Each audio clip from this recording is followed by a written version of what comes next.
So first of all, don't cut a part of the conversation and make it into a reel. That's the first note I have. As a woman founder, it's a little harder because there are a few things, irrespective of popular opinion, there are a few things in a woman's life stage which only a woman can do. Like, for example, only a woman can give birth. Only a woman can nurse her child. So there is a definite downtime which comes associated with it. This is the most common question we have been asked. I've been asked this question by clients, by investors, all my friends. How the hell do you work with your wife? And I think same other way around. Had COVID not happened, I feel still in the well-being aspect would have been behind. Right. True. Right? It was almost like a blessing in disguise that now we are talking about well-being at a very different level than what it used to be. I don't like that word superwoman. I think it's just a fad to make women work double hard. So I think you have to get help wherever help is needed.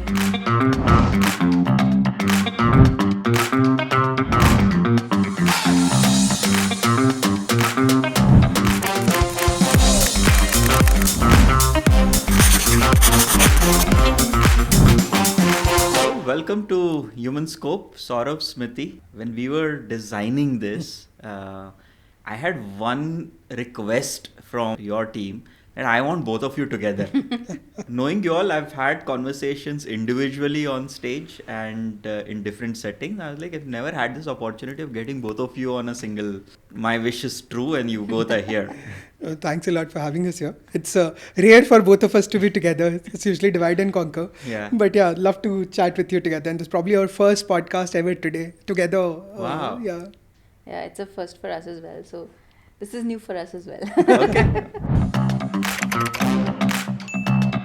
So I'm going to get the elephant in the room right straight away. You both have been together in a relationship, married to each other, and then running a successful organization. So what is it like?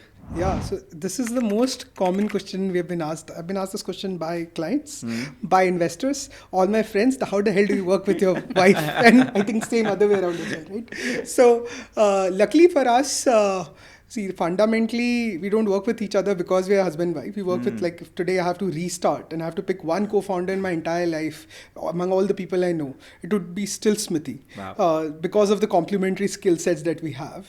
And part of it is also the origin story. Like, we both actually started working together in our college days. We both went to UCLA. So we did all our projects together. And then we started dating. Yeah, so there was like a common joke among our friends that you're not dating because you're doing projects. I mean, you're not doing projects because you're dating. You're dating because you're doing projects together. So I think it's been our chemistry from the beginning where we're just very comfortable working with each other. And I think that's a very good thing also to have in life, where we're just used to being in a structure where we see each other 24 hours of the day. And I remember, I think a few years in our entrepreneurship journey, we realized that we only talk about work all the time. But still we used to diligently do date nights, and that was our thing. So in one of our date nights, we said, okay, we're not going to talk about work today. Okay. And for the next 20 minutes, both of us ate in silence. So we gave up. We said, this weird work-life integration has happened with us, so let's just go with the flow and continue with it. So the bigger question for us is that what will happen in our personal life if we ever stop working together? Wow. So that's something we don't know. So we don't want to explore that. Yeah. Very interesting. But does it happen with both of you that you tend to disagree on things, and how does that come into life then? See, between any two co-founders, there'd be disagreement on a lot of things. We strongly believe that people don't fight, ideas fight, and we bring the same between both of us as well. The good part about being with each other and the bad part of being with each other is that there are no filters. Even if I'm dealing with any of my CXO, I have a filter and goes other way around as well. We both don't have filter, which is not ideal because we can say anything and everything to each other. But usually logically battle it out that in which the one person moves to the other side or other person puts the faith that, okay, fine, let's try what you're doing and maybe send benchmark, let's measure it, whether it's working or not. And then we each one also has our speciality. Like, I look after product, strategy, investment side of things. She looks after all your company alliances, all the partnerships, all the marketing. of course, we have leadership doing that, but that's more of her department between both of us. So ultimately, if it is one person's call, then everyone take call in their own domain. But yeah, we do argue on what needs to be done, just like any co-founders. Yeah, and I think personality-wise, we're both very similar in terms of an alpha personality, right? So that sometimes for a lot of people could become a blocker. So in a very early stage of our journey, we decided we'll not have any egos between us. And the second thing which works is we respect each other's domain. So if there is something which is, say, falling under his domain and somebody comes and asks me about it, I'll just redirect them to him. And he does that vice versa. He will usually not make my decisions without me. So I think that works out eventually, that you respect each other, and that mutual respect helps you in working and solving those conflicts amicably. Otherwise, in our discussions, we could just say this is a stupid idea or what nonsense are you talking, but it doesn't impact the way we work with each other. So, yeah. So you can be really your true authentic self. Exactly. Self. No filters at all. Yeah. So, yeah. Does it become dangerous as well sometimes? No, we know how to cool it off. So, yeah. No, but we all know that we are not saying to each other. It's something we are discussing, right? So it's a third party thing. It's a discussion. It's an idea. We are fighting that. So as long as you can leave the person out of the entire setup, it works very, very well. Take us back for the benefit of our viewers on your journey from college, then working together, and where did this whole idea of Advantage Club come in? I would love to hear some of that as well.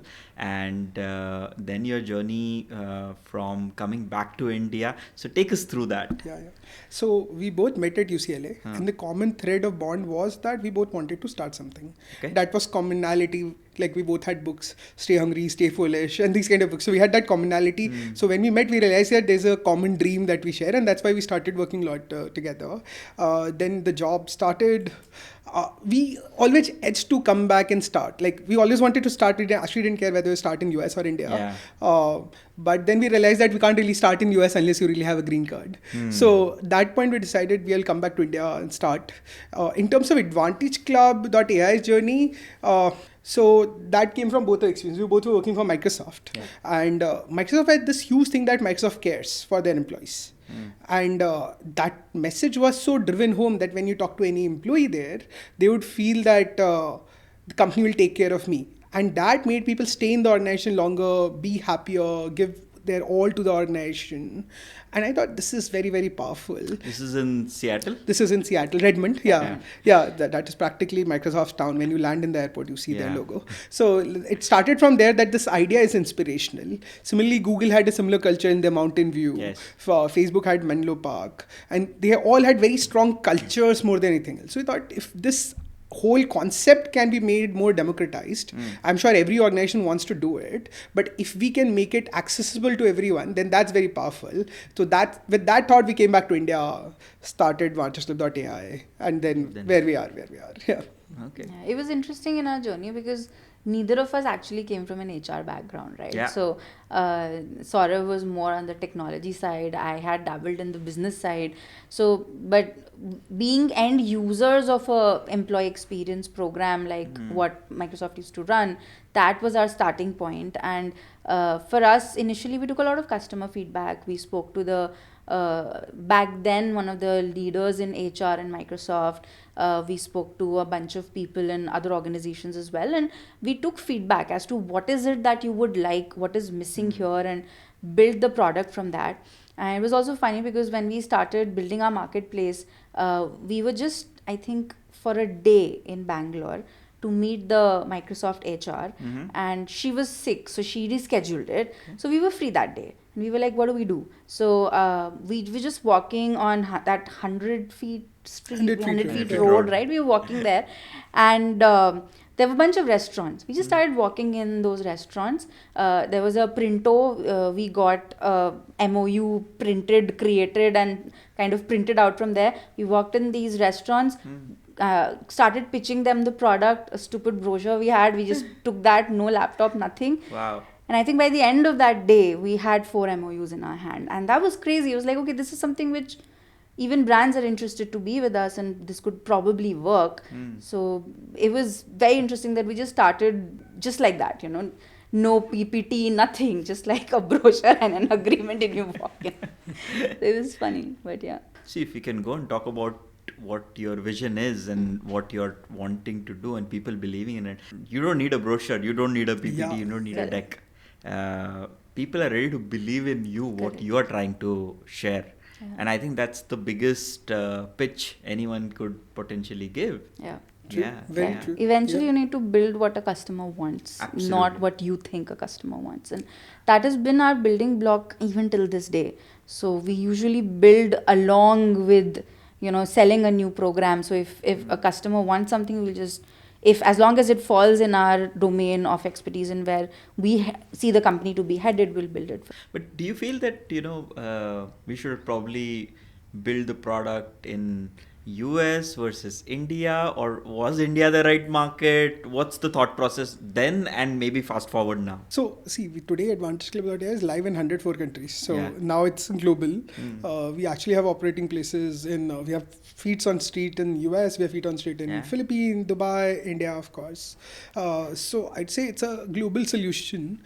In today's world, I think geo doesn't really matter anymore because anyways, especially post-COVID, you can sell anywhere, sitting anywhere.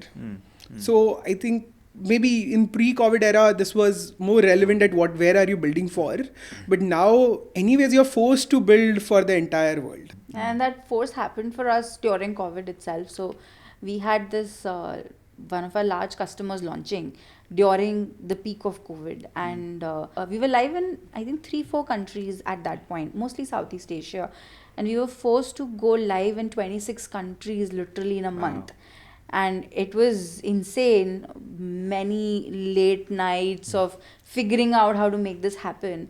But we made it happen. And that was our story of truly going global.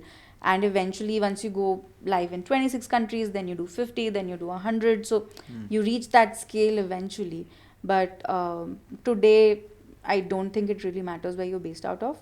But I think it does matter to have certain localized teams in countries which are of importance to you. Because you would still need a local flavor in those countries. You can't just say that, okay, I'm only based out of India and I'm selling in these geos. But end of the day, it's all global in terms of organizations being functional. Yeah, I would agree so as well. Looking at as People Matters, we've probably mapped the whole ecosystem. True. And we've seen different kinds of stories. Some of them feeling that probably early stage building in India was useful for them because they could experiment a lot of things, fail fast and fail small. And some of them saying that, no, actually it didn't matter, like in your case, what you were sharing. And India is more forgiving as well as a country. Like when you're building for India, they give you more chances. From whatever I know about US, they expect more maturity in the whole cycle in general. So especially when you're talking about large enterprises, I think enterprises in India are more flexible in terms of letting you make small mistakes at times as well. They take bets on you and that's a good thing. Yeah, lot of the relationships I have seen that I've built not just in India and Asia together go a long way. So many CHROs and talent leaders I have seen working with founders, helping them, supporting them to take their products outside as well, recommending, going out of their way. So like Philippines happened that way for us. Like Philippines is the second largest geo. It happened with one of our customer. We did not even have a presence in Philippines at that point. They said that, okay, you launch with us and they're still our anchor client. And that's how we grew there. So our first customer, and I think one of the first customers in the Philippines, we had a few small ones, was almost 100,000 employee company. And that was crazy because if you were to start fresh, it would take you years to reach that scale. Interesting. Fast forward to today and from where you started. Do you feel that, there is this human connect that has kept you guys going, trying to solve for the challenges, yourselves as users as well, what you saw in Microsoft and then connecting with different people? How has that journey been and how has AdvantageClub.ai evolved as well over the years? see, ultimately the vision of the company is to make workplaces happier and healthier. And the thought process behind is that ultimately anyone who's going to office, it should not be a transaction. Yeah. And we don't believe we're the pioneers in that thought process. I believe HR teams and a lot of leaders in the organization understand that we are more of an enabler. Yeah. That if you really want to do it, you don't have to put your resources to it, and we can do that at a very large scale. That's how we look at what we do. And ultimately, we are a mission-oriented organization. So that's why I think even if you ask someone who has just started at Vantage Club 1 month down the line that what keeps you going, it's that like ultimately the impact you're able to create for the end user. So there are also times when we go and argue with the HR heads that the policy is not right for the user. So we would strongly not recommend it. We are dropping an email. If you tell us, we'll do it as a partner, but we don't think this is right for the user, right for the end user who's the employee. So we'll do, like, we put them at the pedestal and then build everything around that. So that has worked well for us. Yeah. Does it happen that, now you're operational in so many countries, the maturity levels of different markets are at different stages, especially if you talk about, let's say forget Singapore, apart from Singapore in Asia, all the other geographies are catching up on the whole rewards and benefits play. Even had COVID not happened, I feel still in the well-being aspect we would have been behind. Right. True. Right? It was almost like a blessing in disguise that now we are talking about well-being at a very different level than what it used to be. I still feel not at that level, but something is better than where we were. Then how do you build for different geographies that are at a different maturity levels, and what does that change as you as entrepreneurs looking at the business? Yeah, see, what you said is absolutely true. Every market is in different stage of evolution by itself. There are certain markets which are very mature, which has been doing this probably since decades. Yeah. Then there are certain market which is still trying to figure out whether this is relevant or not. See, the commonality is that eventually our customer HR always understands. You talk to any HR in the world, they would understand impact. I think it's more about how much say HR has in a particular market. We are talking more about that than anything else overall. I think Asia, almost in every geo, there's a good level of understanding, and it's in the right sweet spot where they have the buy-in from the typical other CXOs, your CEOs, CFOs in the organization. And but you have to adopt to the requirements. So in like certain market, you have to do more knowledge sessions. You have to educate the people. In certain markets, more about solutioning. In other markets, more about how are you better than competitors, because they already understand the thing, they've been doing it. How can you improve it? So you have to ultimately adjust your proposition accordingly, but at the end of the day the principles still stay the same. So it's all about how do you get in, but once you are inside, then the principles remain the same, because employees are surprisingly similar in all parts of the world. There are a bit of difference, like US guys would care more about pet. In India, still it's an early trend. Gen Zs really care about it. So little bit of nuances are there, which can be taken care by anyways AI and other bits to really personalize the behavior. But otherwise, the principles remain the same, because human being is same all across the geos. Industry-wise, I think it changes a little bit as well. Okay. Like what works for a retail would have a different strategy as compared to a company having a high volume of, say, blue collar or grey collar employees versus store workers, for example. Healthcare could have a different strategy, and sales heavy organizations would have a different recognition program they'd want to run. So even across geos, we do share that knowledge when we go in to, say, a retail company, that this is what typically retail companies do with us. So maybe this is something you could look at. So it eventually also has to change basis different industry levels too. When you are trying to, sort of build an approach, and you're very focused on users as it's coming out, then how much time would you as founders and leadership teams spend with the users still? Or do you get enough time with the end users who are, sort of experiencing your products? Yeah, so it's funny. I still randomly keep looking at my CC tickets today. Wow. And I'm infamous in the company for just randomly clicking a screenshot of a customer email and sending it maybe to any of my CC team members, and I'm asking what is the status of this or what is the issue here. And it's crazy. I mean, at a scale of having more than 5.5 million users, I still do that. But that, I think that little bit of customer obsession is that mentality doesn't go away even when you scale over time.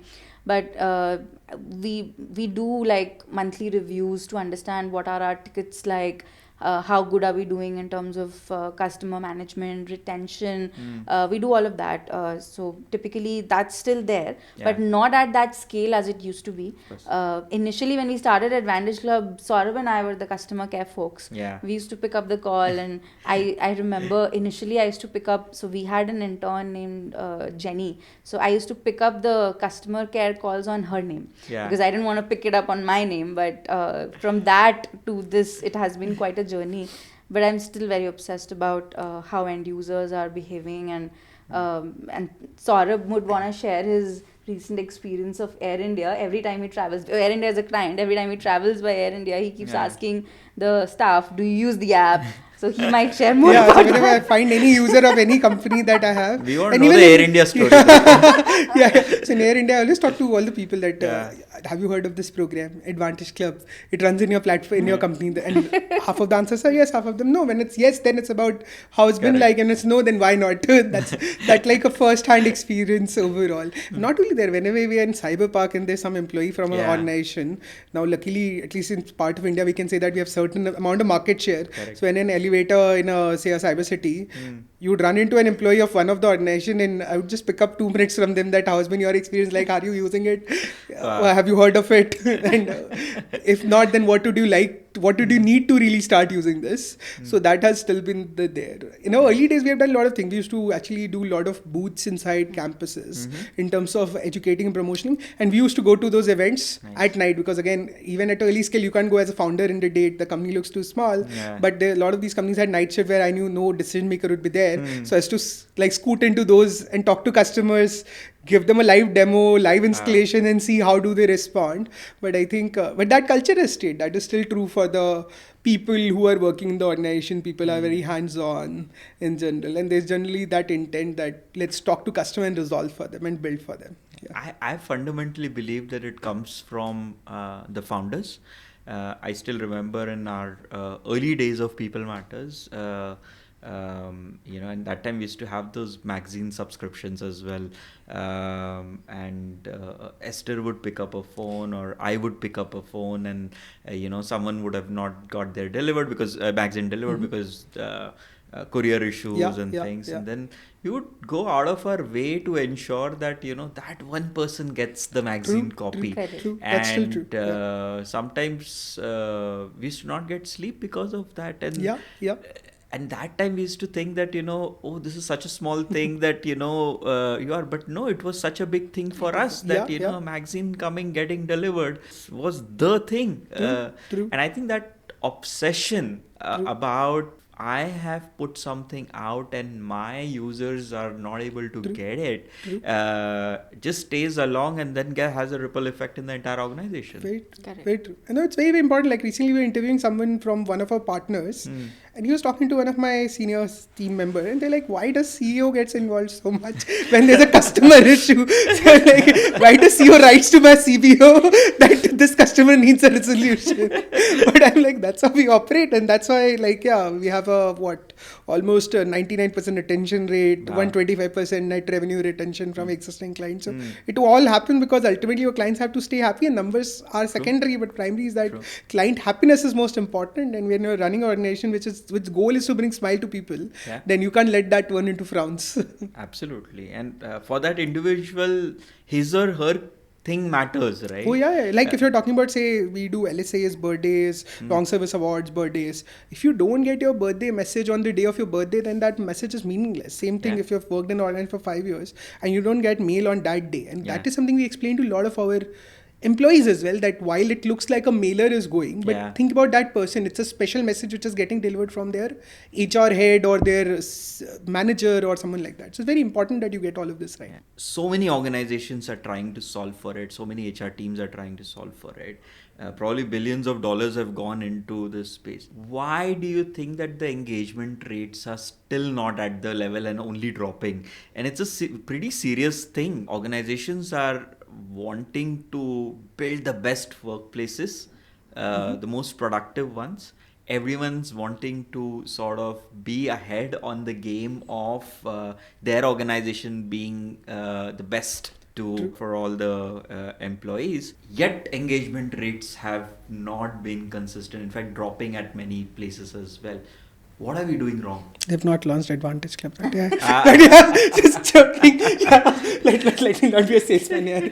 But yeah, see, ultimately, I think the principal problem is that employee engagement is not an HR team's job.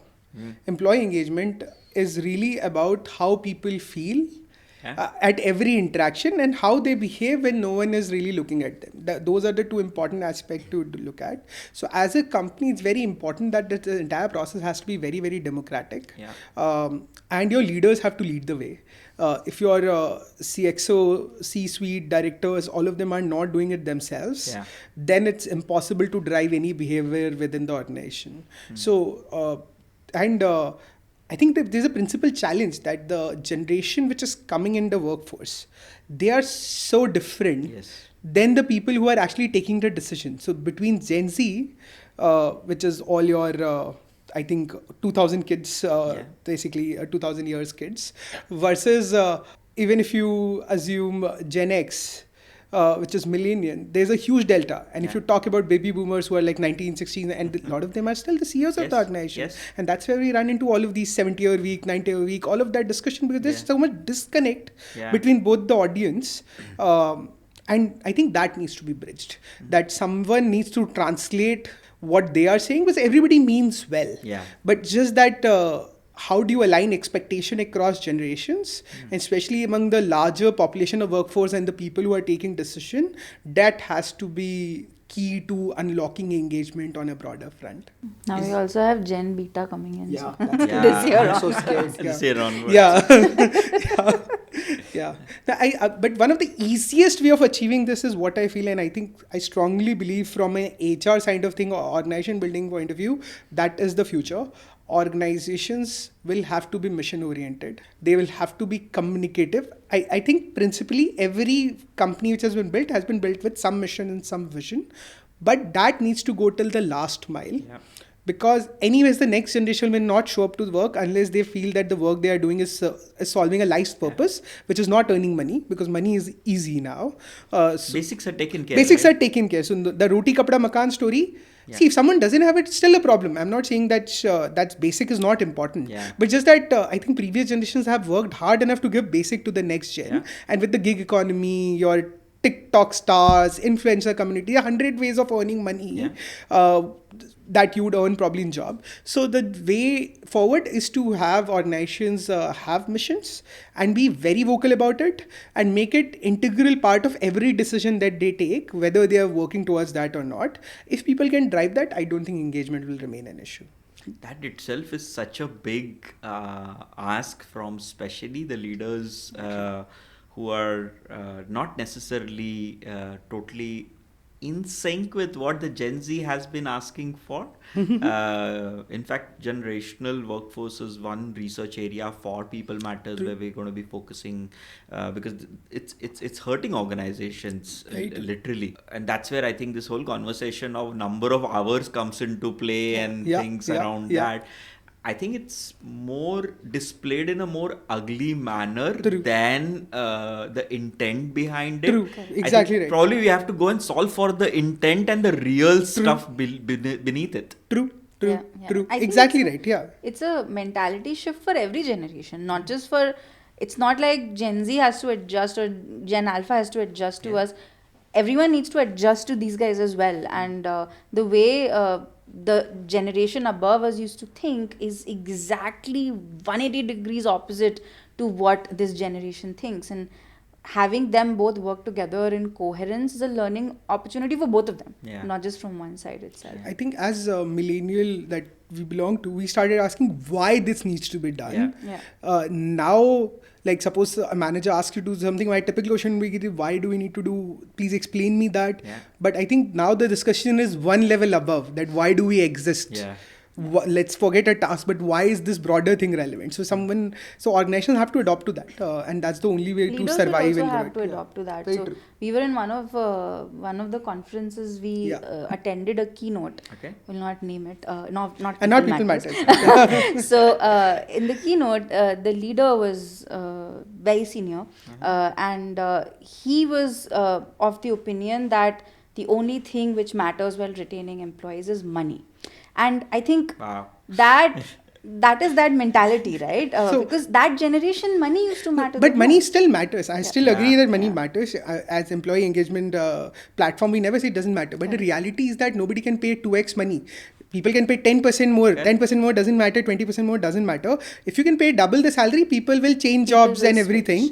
But if you start paying double, then it will become non-sustainable, or your competition will also start playing. So for a particular job, there's a salary band, and that will be followed. So in that world, everything else will matter a lot. So you can't just play on cash, that I'll just pay more and be done. Cash can't buy emotions. It really can't. Yeah. Right? At the end of it, what we are trying to do through an holistic engagement program, and if you add well-being to it, it even gets more exciting. True.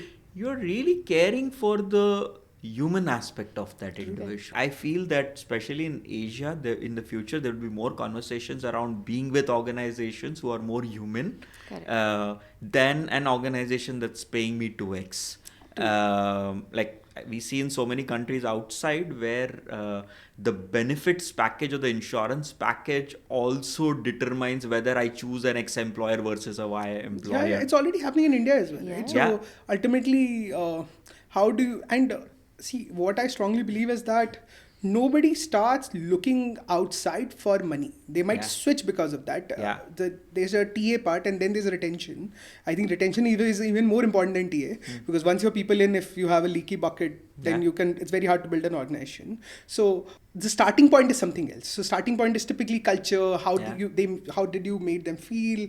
Whether they felt like the number reason for anyone moving jobs is still, I'm not getting credit for the job. That I'm not getting good enough credit for what I do. Yeah. That's still the number one reason I see in the interviews for people to move out of job. That I feel that someone is stealing my credit, or someone is not saying it enough. So that's very, very important. I think someone needs to solve for this at a large scale, right? This is actually a fundamental block. And honestly, if I was to put it in, some of my clients and community members would hate me for saying this. I think far too much money has gone into measuring engagement than actually doing something about engagement. True. Over the years, I there's agree been with that. so much money that has gone into, okay, let's measure, let's understand where are we. And sometimes it's about just starting to do something about it, rather than measuring every 6 months, 1 year. And honestly, some of those scores at the end of the year, the boat has sailed. It doesn't even matter. Correct. True. So one of the things which I usually suggest, especially for ESAT scores, is Yeah. you shouldn't measure an ESAT score at the end of the year.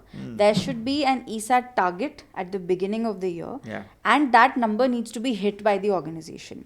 Automatically, whatever you do the rest of the year will align towards hitting that number, and when you hit that number, increase that number by a percentage next year. Yeah. So that becomes a better way in which you are setting up a goal and trying to achieve that goal, instead of letting things flow their way and end of the year thinking, what did we do wrong? So yeah. And the world is such a dynamic place, Yeah. right? What really could have been last year cannot really be done this Cannot. year. And that's why we all exist, to really make workplace a better thing for Yeah. everyone. And of course, employees, HR. So where does well-being come into the play and the equation? And I know AdvantageClub.ai has been doing a lot of work in that segment, particularly in the last couple of years, but would love to understand your thought process. Yeah, see, well-being, like it's core to the vision of making workplaces happier and healthier. So we do believe that it's already at the center stage now. Number of companies who are doing well-being initiative versus rewards is almost similar now. And what we are realizing is that it is an equally important pillar for success. I think historically the problem has been there have been very less flexibility in the options.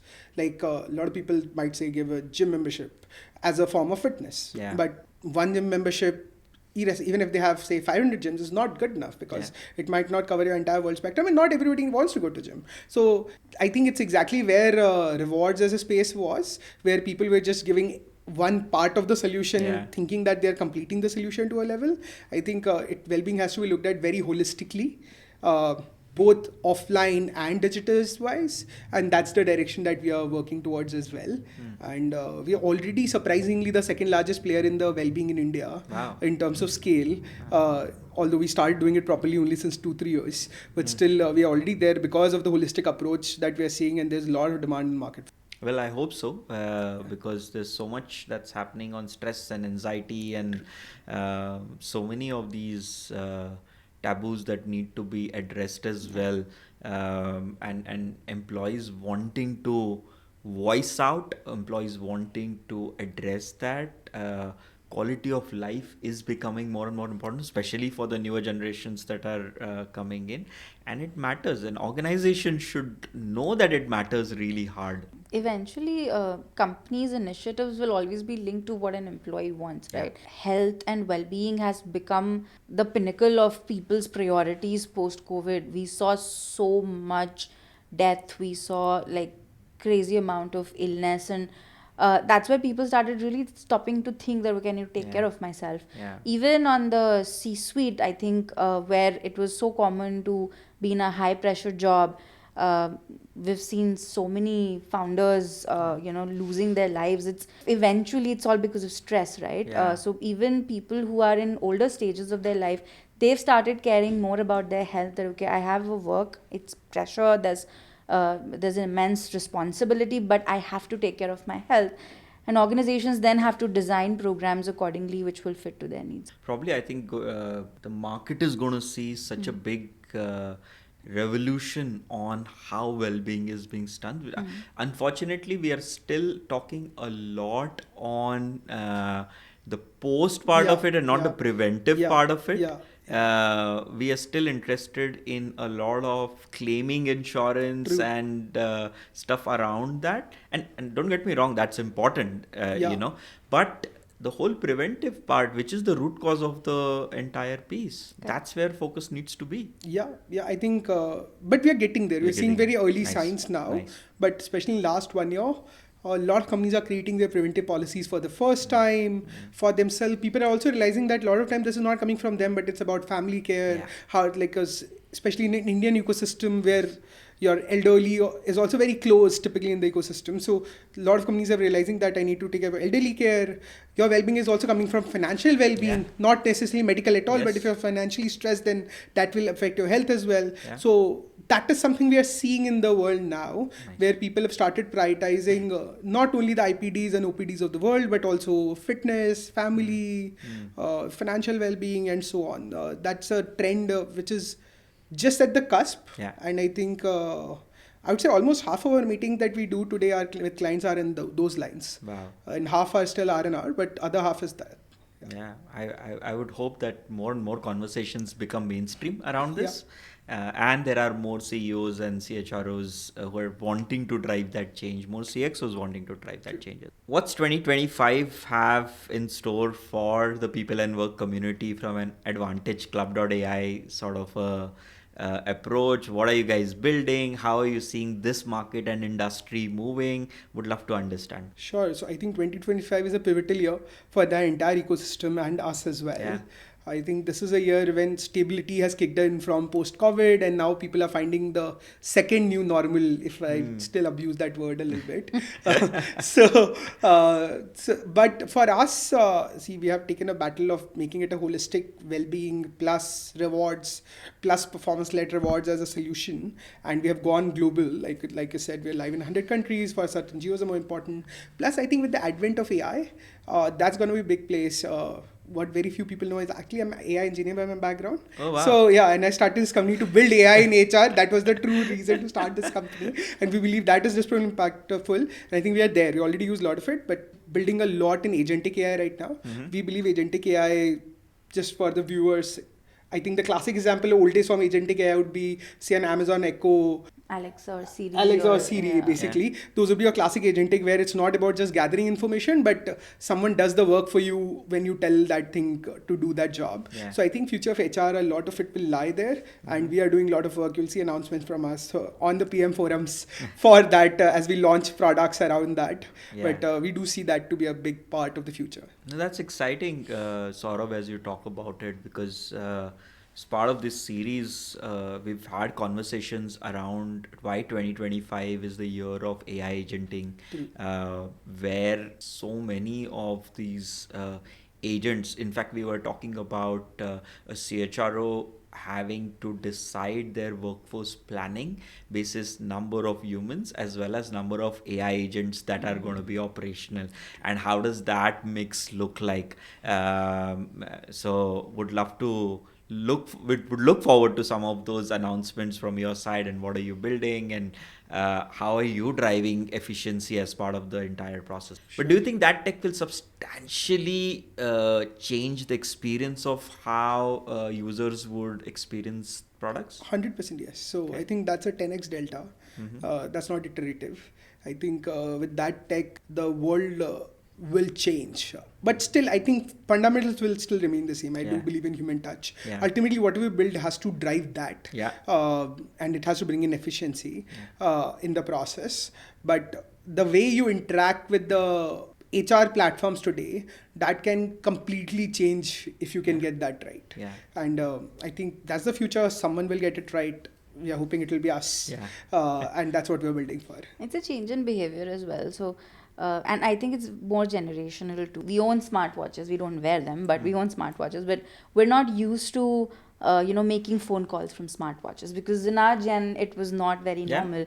But I look at young kids in my company and they have those smartwatches. They will make calls only from their watches. They'll pick up those calls. And that's a very weird behavior for me, that you have your phone right there, but you choose to make a call from your watch, right? So typically, that's how I think behavioral changes make you deploy or evaluate or utilize technology in a certain manner. So the future is agentic, because you will start utilizing technology to get things done for you, instead of kind of having to do multiple clicks and going to, say, a specific page, giving a reward or getting a report done. It's just going to be, hey, I need this, get it done for me, and it's going to be done. I think probably we all deserve those kind of techs and agents and support systems as part of it. I think it will also leave a lot of time for HR leaders to work on creative aspects, a lot on strategy, a lot on really getting to the core of identifying these challenges where things are broken, because I don't need to worry about executing that thing at scale, because that's someone like you guys are taking care for me. True. And even the whole excuse will a lot of team members say that, okay, I didn't get time. That gets simplified. Now you probably just have to say a line and walk away, which is a lot more easier than probably taking 5-10 minutes and doing that. So ultimately, it's just more engagement at all the levels. And ultimately, humans should be free to do more thinking work, more relevant work than really just the actions, right? That's something technically software should be. What's your take on starting companies, especially in the current scenario where we're talking about number of hours in a week and stuff around that? First of all, don't cut a part of the conversation and make it into a reel. That's the first note I have on that. I'm very afraid to say anything on this hour thing because it can be completely misused in a lot of ways. But see, the reality is that if you to build something meaningful, you have to work hard. And there's no matter whatever smart work you can do, there's no substitute of hard work. Being said that, it's not something everyone needs to do. As an organization and as a leader, it's a job of the leader to really ensure that everybody does their bit and has their own life, and you get your work done at a bigger pace. But if you really have to grow very fast, then there has to be certain number of people in an organization which is doing disproportionate amount of work. Yeah. And the basic theory, and this is something I used to talk even when I used to work before starting as well.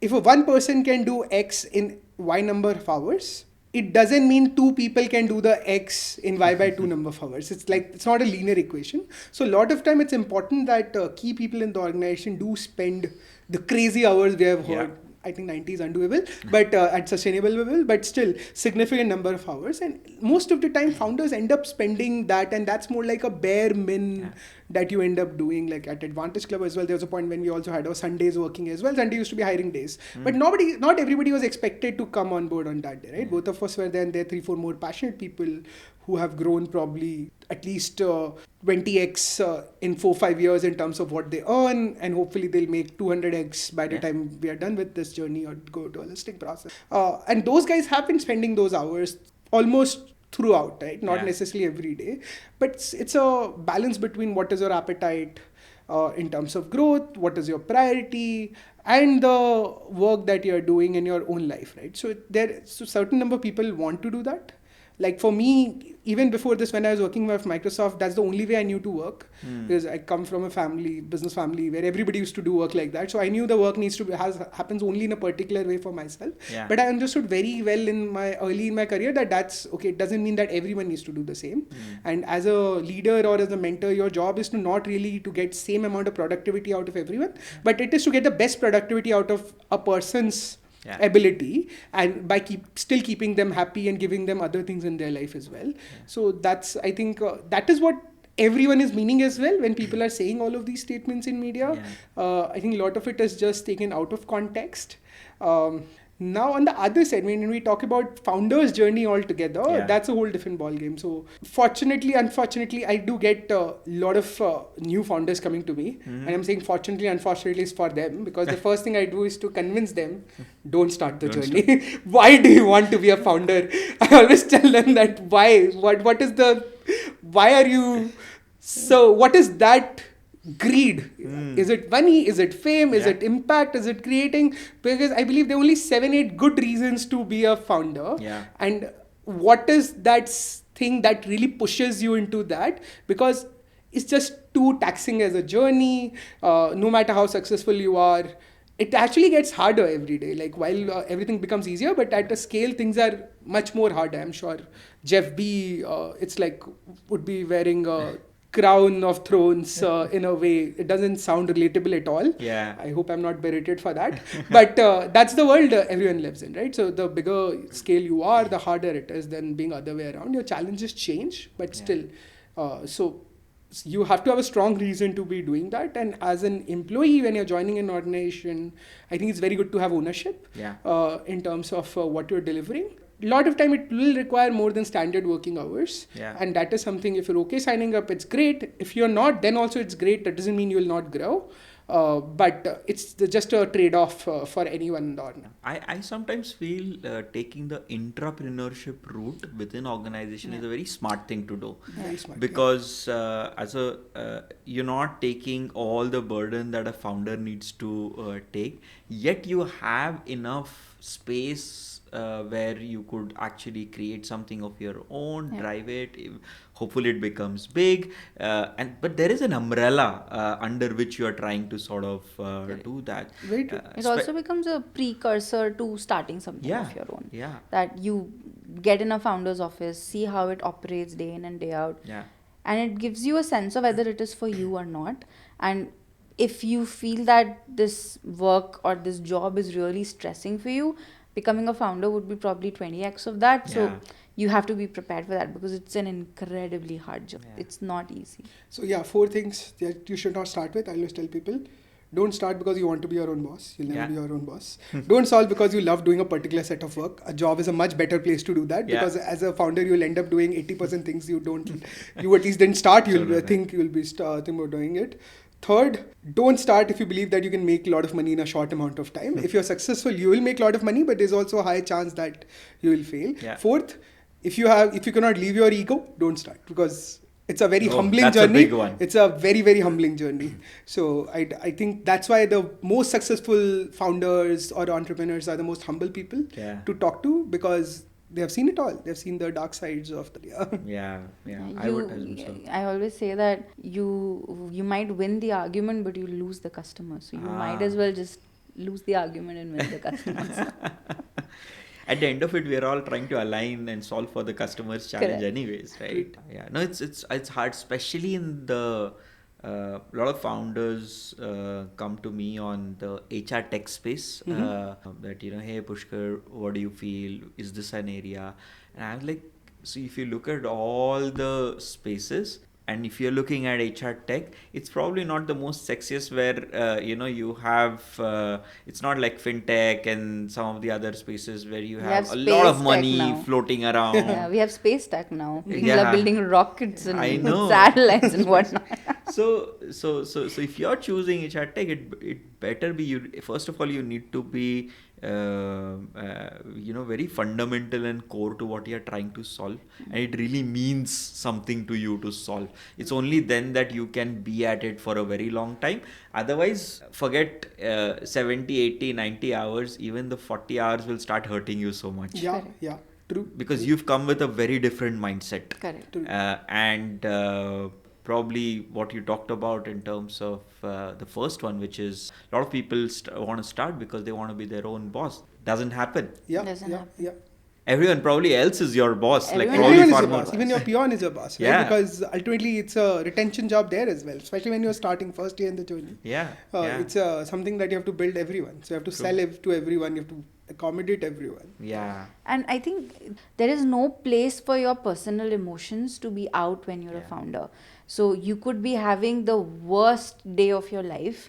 You could have personal issues. There could be something very major broken and you would be fixing that.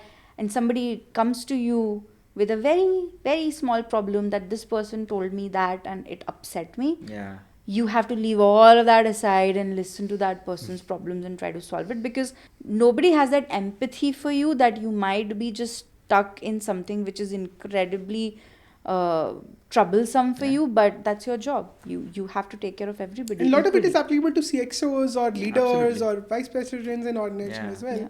That your empathy level have to be very, very high. Smiti, coming to you, as a woman leader, founder, are the challenges different, unique, and what would you want to share with a lot of budding professionals, young women who would want to pursue this as their career? Any word of advice? Yeah, I think there's standard advice which is standard for both men and women, that it's a hard journey, a lot of personal sacrifices, all of that. But I think from a sacrifice standpoint, as a woman founder, it's a little harder, because there are a few things, irrespective of popular opinion, there are a few things in a woman's life stage which only a woman can do. Like, for example, only a woman can give birth. Only a woman can nurse her child. So there is a definite downtime which comes associated with it. And when you're running a venture, or even when you're in a very core leadership position for that matter, it's very hard to make that decision. And eventually you have to take a break and you have to take some time off before you actually move on to it. I think that's one major difference which occurs when you are a woman founder versus a male founder. The world is changing a little bit. I think maybe in the next few years, you might see more and more men, and we're seeing more and more men being involved as fathers as well. So you might see extended paternity leave becoming a norm. But mat leave is something which is very standard today, and women do take a break. So that's one major difference which I see here. And it's completely okay to take a break. I mean, you take your 6 months, you take a year, you take 2 years. Even if you take 3 years, in a career journey of 40 years, 2-3 years doesn't make any difference, right? So true. But what matters is that break which you take needs to be defined. And once that break is over, you need to come back with the same zeal as it was before you took that break. And that's where a lot of people fall out. And that's probably the only advice I would want to give, which is different for women as compared to men, is that prioritize your career, because that becomes really important. Like if I were to give my example, I gave birth to a baby 4 months ago. So my objective was, okay, I will take a 45 day break is what I decided to take. Unlike the standard 6-month mat, and it was my choice. In fact, we were lucky to have a very amazing set of investors who were completely against this idea. They said that you should take your 6 months, and are you crazy, what is wrong with you? They came to our house, they blessed the child, they gave the child gifts and everything. So it was a very nice structure. So it's not like I was under a lot of pressure to join back, but it was just my prerogative that I wanted to come back in 45 days.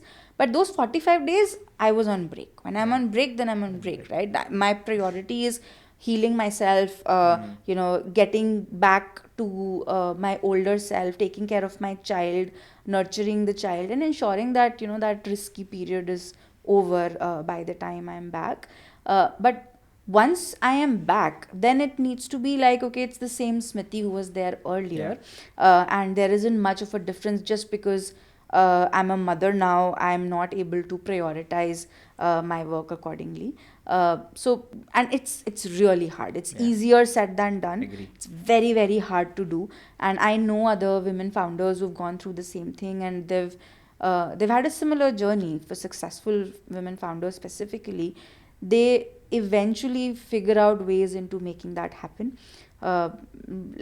In fact, I was so obsessed with this whole piece of going back to work and continuing to work as long as I can. The day I was in the delivery room, I was admitted to the delivery room. An hour before my admission, I did a global call. Wow. And it's funny, I was having early contractions. It was, I think, every 10-15 minutes, I was having a 10-20 second contraction. So in that meeting, every 10 minutes, I would turn off my camera, breathe through my contractions, and then turn on the camera again. It was probably the craziest thing I did. I don't recommend it to anybody to do. But it's just, I just felt that me being there as soon as I can for my venture would have a better disproportionate impact as compared to me not being there. Things are still moving. Companies in fairly autopilot mode. It's not like there was work being lost. But it's just, as a founder, you have that zeal that you want to be back, and you want to make an impact early. Really figuring out how to prioritize your career and managing work-life balance accordingly becomes important. Like when I go to work, I have a nanny at home. I invested in help because I figured out that I wouldn't be able to do it all myself. I don't like that word superwoman. I think it's just it's a fad to make women work double hard. So I think you have to get help wherever help is needed, and so that you have your mental peace as well, and you don't break down completely. But when I'm at office, then I have a camera which is in the room with the babies, with the nanny. I'm fully aware of what's going on in the house. And I mean, my father-in-law also helps, and that's amazing. He's there, so I'm at mental peace that, okay, he'll take care of it. It's a different thing that mostly Sourabh is the stalker among both of us. So I created one login for Smiti, thinking she's the one that I stalk. I realize I'm the stalker between the both. So he I'm like, okay, this is on the side on my phone. But so baby's camera is on live streaming on his phone always. But my whole point is that you have to figure out and manage and balance it out, because this journey is very hard, and there's no way you can just go back for a very long time and decide that, okay, I'll just let this one go and do the next one, because this is the only one, right? So true. Probably you look at it differently as well when it's founders. My daughter's 2 years, and my wife was at her office, I think on the 16th or the 17th day. Wow. And that's very hard. Yeah, that's very I couldn't do that. Crazy. I know. We advised against it, but for her, it's like, I have 2 children. And as a founder, my child at office, which is the brand, equally deserves my attention. True. So when you have that kind of a mindset, it's a different ball game altogether. Yeah, I've used that line. Yeah, that's someone asked me, "Is this your first kid?" I'm like, okay, if you don't count Advantage Club, then yes. Otherwise, it's two in my view because it's taken equal amount of effort in this set to rebuild it. Correct. But I think a lot of it also goes into CXO side as well, or leadership side as well. And even for a regular person who's doing a job day to day, I think what Smiti said really holds true, that once you're back on the job, it doesn't mean you don't take care of the home, but you have to prioritize your career as well. Both are equally important, and if you can somehow make that happen, then you can probably live with both. And I think in today's world it goes for both genders in a lot of ways. I don't think this generation of fathers are as hands off as probably historically. Yeah. And I think next gen is going to be even more hands on. I think men are going to be more protective about their children, more obsessed about them, to take care of everything, not just from, like, there's a common thing that PTA meetings are only for mothers. So that's gonna change. I think that entire generational shift is happening, and thanks to Gen Zs and I think Gen Alpha, all these guys are gonna be very different than in terms of taking care of children, with both parents being almost equally involved in terms of nurturing them. And then this question will be out of the window, right? Yeah, I know. This window, this whole thing. The whole women side, which is still... Hopefully we get more AI agents to manage a lot of that transactions, so that, we could focus on this human side of doing things more. Very true. Very true. That's the future. And that's a very immediate future. Absolutely. It was lovely having both of you, having talked about your personal journeys, you as founders, the journey of AdvantageClub.ai. I think what 2025 has in store for us, and what's going to change in the whole rewards and well-being space. There's so much work that I feel we still need to do. You guys, for creating a brand from Asia that's taking over the world, it just puts out more and more inspiration for a lot more founders to take that journey. So wish you all the luck, and maybe keep driving more humanizing as part of our journey as we get the tech and agents in place. Thank you. It has been lovely being part of the forum, and of course to work with you guys and probably co-build for the world together from Asia. Absolutely. And I just want to end by saying that, people matter. So. Absolutely. 100%. It's only about that. Correct. Super. Lovely. Thank you so much. Thank you, Pushkar.